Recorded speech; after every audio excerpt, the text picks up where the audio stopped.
ఏలియా ప్రవక్త గురించి మనం తెలుసుకుంటున్నాం. ఈ ఏలియా ప్రవక్త అహాబు అనే రాజు యొద్దకు వచ్చి చెప్తా ఉన్నాడు, ఏమని? ఆ యెహోవా జీవముతోడు నా మాట ప్రకారమే అవునుగాక, ఈ సంవత్సరంలో గాని మంచైన వర్షమైన పడదని ప్రకటించేసినాడు.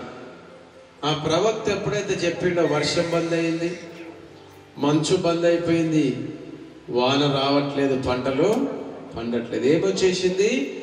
కరువు వచ్చేసింది. అయితే దేవుడు చెప్తా ఉన్నాడు, నువ్వు వెళ్ళి కేరేతు వాగి దగ్గర దాగి ఉండుము, అక్కడ నీకు భోజనం వస్తుంది. ఎవరితో వస్తుందట? కాకోలములతో. ఉదయం నీకు ఏం భోజనం అంటే మంచి మాంసాన్ని పంపిస్తా, అస్తమయం నందు రొట్టెలు మాంసాన్ని మరల నీ వద్దకు పంపిస్తా. అక్కడ ఉండి ఆ వాగి నీళ్ళు తాక్కుంటా, నేను ఇచ్చిన ఆహారాన్ని తినకుండా నువ్వు అక్కడ బ్రతకాలి, ఉండాలి అని చెప్పినాడు. కొద్ది రోజులకు ఆ వాగు కూడా ఏమైందట? ఎండిపోయింది. ఎందుకు ఎండిపోయిందంటే కరువు వచ్చేసింది కాబట్టి ఆ వాగంతా కూడా ఏమైంది? ఇప్పుడు ఎండిపోయింది. చూసారా? ఇప్పుడు ఆదివారం పనికి వెళ్ళే వాళ్ళు ఎంత అజ్ఞానులు అంటే వాళ్ళంత అజ్ఞానులు ఎవరు లేరు. ఇక్కడ ఏలియా ప్రవక్తకి ఏమైంది? మాంసం పంపించింది. ఏం పంపించిండండి?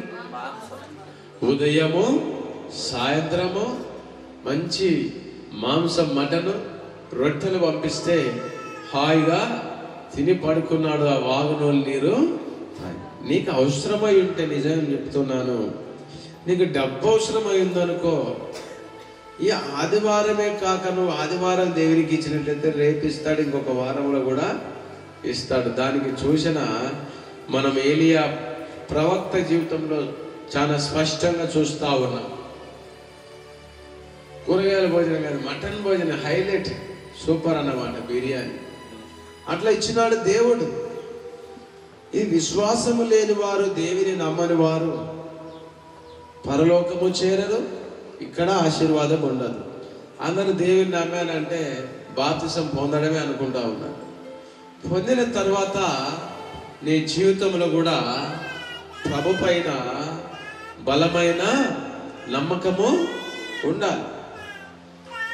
ఈ నీళ్లు ఎండిపోయినవి, మాంసము రొట్టెలు తిన్నాడు, నీళ్లు తాగినాడు, ఎండిపోయిన తర్వాత మరలా చెప్తా ఉన్నాడు దేవుడు 8వ వచనములో, అంతటా యెహోవాకు అతనికి ప్రత్యక్షమై ఇలాగ సెలవిచ్చాను, నీవు సీదోను పట్టణము సంబంధమైన సారెపత అనే ఊరికి పోయి అచ్చట ఉండుము, నిన్ను పోషించుటకు అచ్చటి నుంచి ఒక విధవరాలు నేను సెలవిచ్చి తిని. హల్లెలూయా. ఏం చెప్పినట్టయ్యా దేవుడు? మొదటనేమో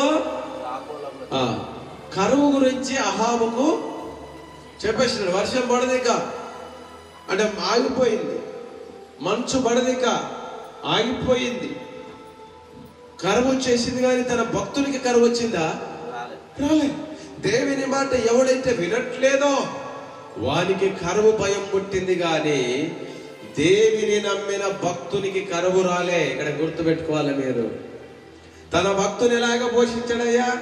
మాంసము చేత మంచిగా మటను పంపించిండు. ఇంత కుప్ప పెట్టినాయి, తిని రొట్టెలు వేసినాయి, ఉదయం సాయంత్రం తిని ఆ వాటర్ అంతా దాగినాయి. చూసారా? దేవునితో నడిచేవానికి కరువు ఎన్నటికీ రాదు. కరువు దినములు భూమి మీద రావచ్చు, కానీ ప్రభుని నమ్మి ప్రభు కోసము నిలబడ్డ వానికి కరువు ఎన్నటికీ రాదు. డబ్బులు కొద్దిగానే ఉంటాయి నీ దగ్గర, 500. రేపు మళ్ళా నీ దగ్గరికి ఏదో ఏ వ్యక్తి ద్వారానో పంపిస్తాడు. చూసుకో, రాసి పెట్టుకో. వాక్యానుసారంగా నిలబడు నీ దగ్గరికి. అవి ఒడవక ముందుకే పైసలు వస్తూనే ఉంటాయి. ఏదో రకంగా పని వస్తూ ఉంటుంది, ఏదో రకంగా డబ్బు వస్తూ ఉంటుంది. అయితే ఆ వాగెండిపోయిన తర్వాత మళ్ళీ చెప్తా ఉన్నాడు. చూసావా? Second step. ఒకటే స్టెప్లో ఉండి ఆలోచిస్తాం మనం. మళ్ళీ ఏం చెప్పినాడు? ఇక్కడ వాగెండిపోయింది కాబట్టి నువ్వెక్కడికి వెళ్ళాలంట? ఆ సారెపతనే ఊరికెళ్ళు, అచ్చట ఒక విధవరాలు ఉంటది, ఆమె నిన్ను పోషిస్తుంది, ఆ విధవరాలకి నేను సెలవిచ్చి తిని అంటా ఉన్నా. సరే ప్రభువా చిత్తము, ఇక్కడ వాగేడిపోయింది, నీరు లేదు కాబట్టి ఆ సారెపతికి వెళ్తాను, ఆ విధవరాల దగ్గరికి వెళ్ళి వెళ్తా ఉన్నాడు. వెళ్తా ఉన్నప్పుడు అందుకు అతడు లేచి సారెపతినకు పోయి పట్టణం గవిని వద్దకు రాగా ఒక విధవరాలు అతడి కట్టెలు ఏరుచుండుట చూసి ఆమెను పిలిచి త్రాగుటకై పాత్రలో కొంచెము నీళ్లు నాకు తీసుకొని రమ్మని వేడుకొనెను. ఆమె నీళ్లు తేబోచుండగా అతడే నాకు ఒక రొట్టె ముక్కను చెప్పాను. అందుకు ఆమె జీవము తోడు తొట్టిలో పట్టెడు పిండియు గుడ్డిలో కొంచెం నూనెయు నా యొద్దనున్నవే గాని అప్పం ఒకటైనను లేదు. అది ఏం చెప్తా ఉంది? ఉన్నది ఉన్నదే చెప్తా ఉంది. కొంచెం నీళ్ళు తీసుకురా అమ్మా, అదే చేతిలో ఒక రొట్టె ముక్కను కూడా నాకు తీసుకురా అంటే, యెహోవా జీవము తోడు నా దగ్గరే ఉందంటే పట్టెడు పిండి బుడ్డిలో కొంచెము నూనె, దాని మించి నా దగ్గర ఏది లేదయ్యా అన్నారు. అంటే భక్తుడే ప్రవక్త ఏమంటా ఉన్నాడు? చదవండి, కంటిన్యూ చేయండి. చావక ముందు నేను ఇంటికి పోయి వాటిని నాకును నా బిడ్డలకు సిద్ధము చేసుకొనవలెనని కొన్ని పుల్లలు ఏరుటకై వచ్చి తినను. కొన్ని పుల్లలు ఏరుటకు నేను వచ్చానయ్యా అంటా ఉంది. అప్పుడు ఏలియా భక్తుడు ప్రవక్త అంటా ఉన్నాడు. అప్పుడు ఏలియా ఆమెతో ఇట్లా నేను భయపడవద్దు, పోయి నేను చెప్పినట్లు నువ్వు చేయము. అయితే అందులో నాకు ఒక చిన్న అప్పము మొదట చేసి నా యొద్దకు తీసుకొని రమ్ము. తర్వాత నీకును నీ బిడ్డకును అప్పములు చేసుకొనుము. భూమి మీద యెహోవా వర్షము కురిపించు వరకు ఆ తొట్టిలో ఉన్న పిండి తక్కువ కాదు, గుడ్డిలో నూనె అయిపోదని ఇశ్రాయేలీయుల దేవుడైన యెహోవా సెలవిచ్చి ఉన్నాడు అనెను. చాలు. ఇప్పుడు ఏం చెప్తా ఉన్నాడు ఈ విధవరాలికి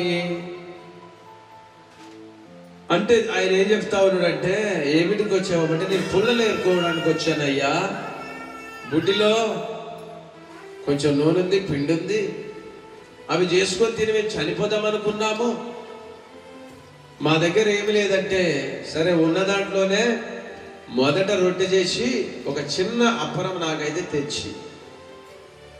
తెచ్చిస్తే ఈ భూమి మీద యెహోవా వర్షం కురిపించు వరకు ఆ పిండి వడవదు, ఆ నూనె ఆగిపోదమ్మా, నాకైతే తెచ్చి అని చెప్పినాడు. ఎంతమంది నమ్ముతారు ఈ మాట? రైట్.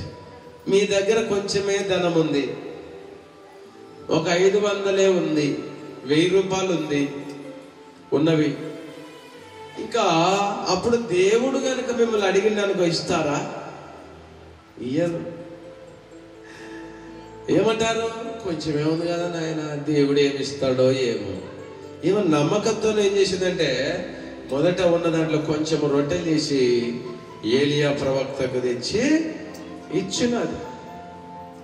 ఏలియా ప్రవక్త తెచ్చి ఏం చేసినది? ఇచ్చినది. ఇచ్చిన తర్వాత ఏమైందంటే, ఇశ్రాయేలు దేవుడని యెహోవా సెలవిచ్చి ఉన్నాడు నేను. అంతటా ఆమె వెళ్ళి ఏలియా చెప్పిన మాట చొప్పున చేయగా అతడును ఆమెయు ఆమె ఇంటి వారును అనేక దినములు భోజనము చేయొచ్చు వచ్చిరి. యెహోవా ఏలియా ద్వారా సెలవిచ్చిన ప్రకారము తొట్టిలో ఉన్న పిండి తక్కువ కాలేదు, బుడ్డిలో ఉన్న నూనె అయిపోలేదు. హల్లెలూయా. దేవుడు ఒక్కసారి కనుక ఒక మాట ఇస్తే నెరవేరుస్తాడు. ఎప్పుడు నువ్వు ఆ మాట ప్రకారం నడవడానికి ప్రయత్నించినప్పుడు, చేసినప్పుడే అది నెరవేరుస్తావు. దేవుడు నాకు వాగ్దానం చేశాడయ్యా అని నువ్వు ఉంటే కాదు, దేవుడు వాక్యంతో మాట్లాడాడయ్యా అని ఉంటే కాదు. ఏదైతే దేవుడు చేయమంటున్నాడో అది కంపల్సరీగా 100%గా చేయాలి. అప్పుడు దేవుని దీవెన మనందరము పొందుకుంటాము. చేసిన వాడు పొందుకుంటాడు. ముఖ్యముగా అదే రొట్టె పిండి కొద్దిగానే ఉంది. ఏలియా ప్రవక్త మేము ఇవ్వము అంటే కరువులో చచ్చిపోయేదేమి, అవునా కాదు? ఏం చేసినది? ఓమో దేవుడి దాసుడు, దేవుని వాక్యం ప్రత్యక్షమైంది, నేను దేవునికి ఇవ్వాలి అని చెప్పి అసలు ఆమె ఎంత నమ్మకమైన మనిషో మనం ఇక్కడ చూస్తే అర్థమైతా ఉంది. ఏమి లేనప్పుడు కూడా దేవుని కోసం నిలబడ్డ వ్యక్తి ఈ సారెపతి విధవరాలు. మరణ స్థితిలో కూడా దేవుడు అడిగితే ఇచ్చేసిన వ్యక్తి సారెపతు విధవ.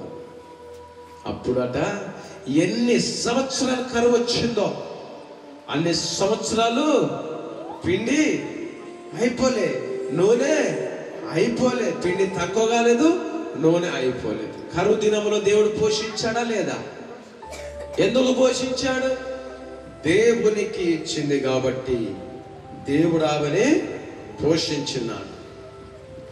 నీ భక్తి ఎప్పుడు పరీక్షించబడుతుందంటే, కొన్ని నీ దగ్గరకు వస్తాయి దేవుని యొక్క ఆజ్ఞలు, అప్పుడు ఫెయిల్ అయిపోతారు చాలా కొంతమంది. అందుకని ఇక్కడ ఈ విధవరాలు ఏం చేసిందంటే దేవుని మాటకు లోబడి